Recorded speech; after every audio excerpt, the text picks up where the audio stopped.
What happens when an impeachment investigation of the president finds the smoking gun on the first official day of the impeachment investigation?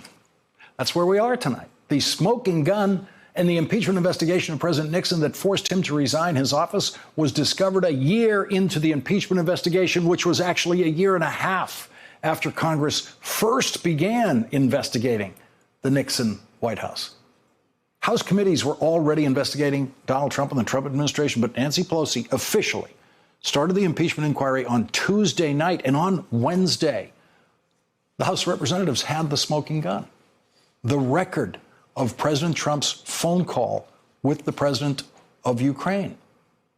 And what we're now seeing is that getting the smoking gun on day one puts an impeachment investigation on the fastest track we have ever seen for an impeachment investigation. And today's hearing in the House Intelligence Committee was the first hearing in that impeachment investigation under that official impeachment investigation umbrella.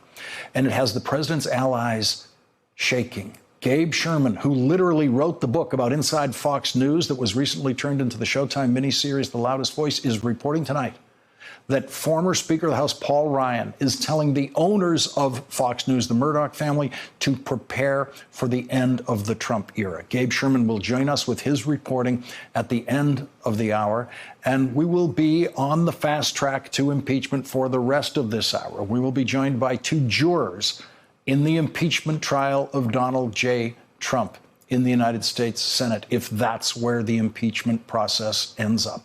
Two senators who are on the Senate Judiciary Committee, which has no formal role in impeachment, but could conduct investigative hearings of its own.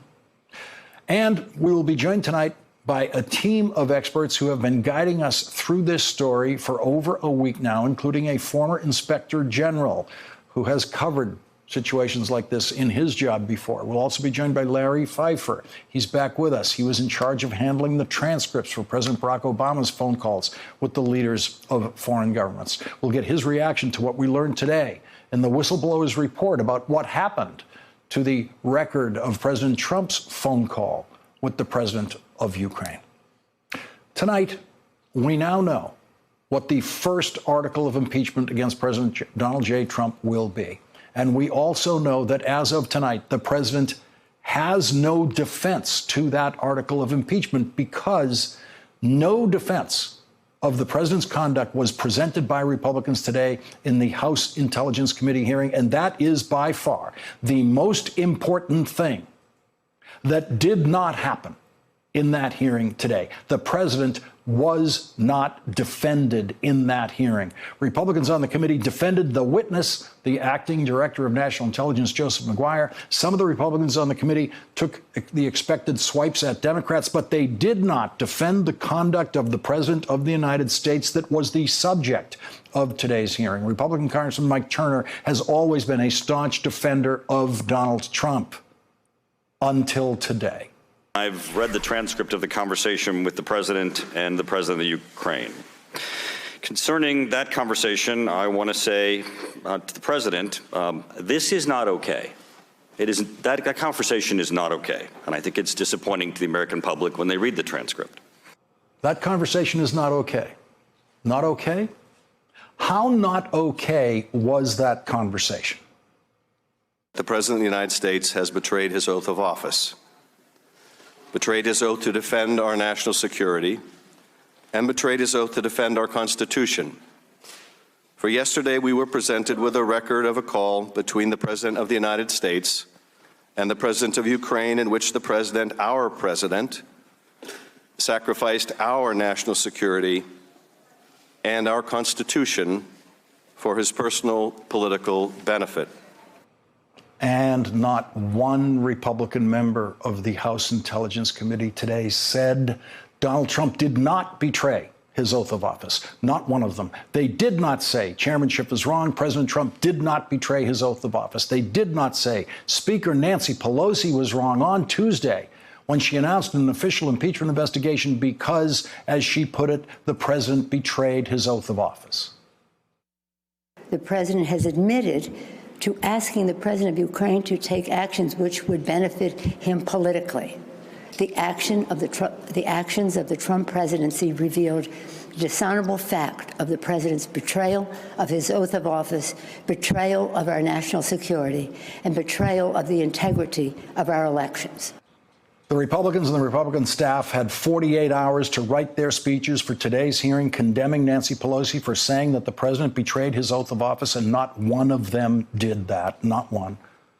The Republicans have no defense for what the president said on the phone to President Zelensky of Ukraine. And so Donald Trump can now spend his first night in the White House facing the absolute certainty that he will be impeached by the House of Representatives, because the Democrats this week were already united on the fastest track to impeachment that we have ever seen after the sudden revelation of damning evidence against the president. And today, the Democrats discovered that House Republicans have no defense of Donald Trump's conduct with the president of Ukraine. There will be more hearings, there will be more witnesses, there will be more questions, but the die is cast.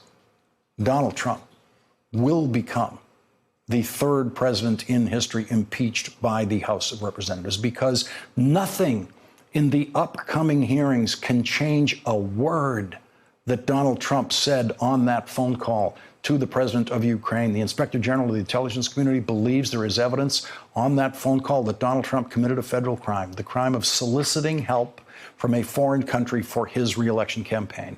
In their discussion with reporters at the United Nations yesterday, much was made of the question of, did Donald Trump pressure the president of Ukraine? The president of Ukraine says he did not feel pushed, to which Donald Trump said, in other words, no pressure. The problem for Donald Trump is pressure is legally irrelevant.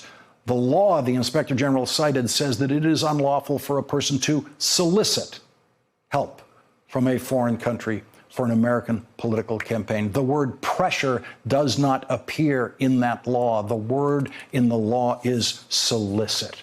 Unfortunately, most of the news media is falling for the Trump frame of the issue and using the word pressure in their coverage of the phone call as if pressure matters.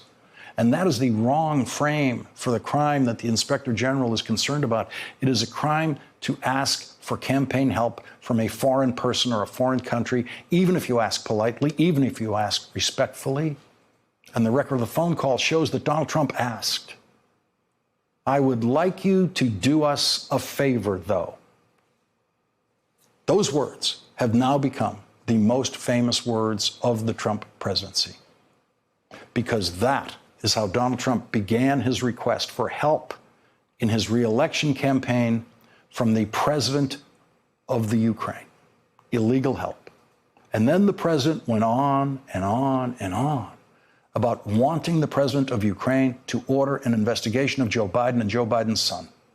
There's a lot of talk about Biden's son, that Biden stopped the prosecution, and a lot of people want to find out about that. So whatever you can do with the Attorney General would be great.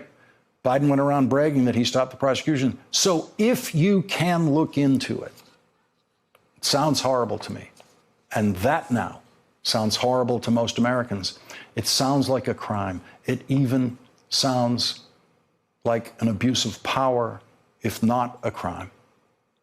It definitely sounds like a violation of the president's oath of office, and it sounds horrible enough to everyone in Congress who has taken an oath to preserve, protect, and defend the Constitution of the United States against all enemies, foreign and domestic, that none of them, not even the Republicans, are defending those words that Donald Trump said about investigating Joe Biden to the president of Ukraine. It takes 218 votes to impeach the president in the House of Representatives. The Democrats already have 223 members of the House who support an impeachment investigation of the president based on this phone call alone. And tonight, the Washington Post is reporting that some unnamed Democratic members of the House and Democratic staff said, quote, impeachment articles could be ready for a House vote around Thanksgiving. Thanks for checking out our YouTube channel. Subscribe by clicking on the button below for more from The Last Word and the rest of MSNBC.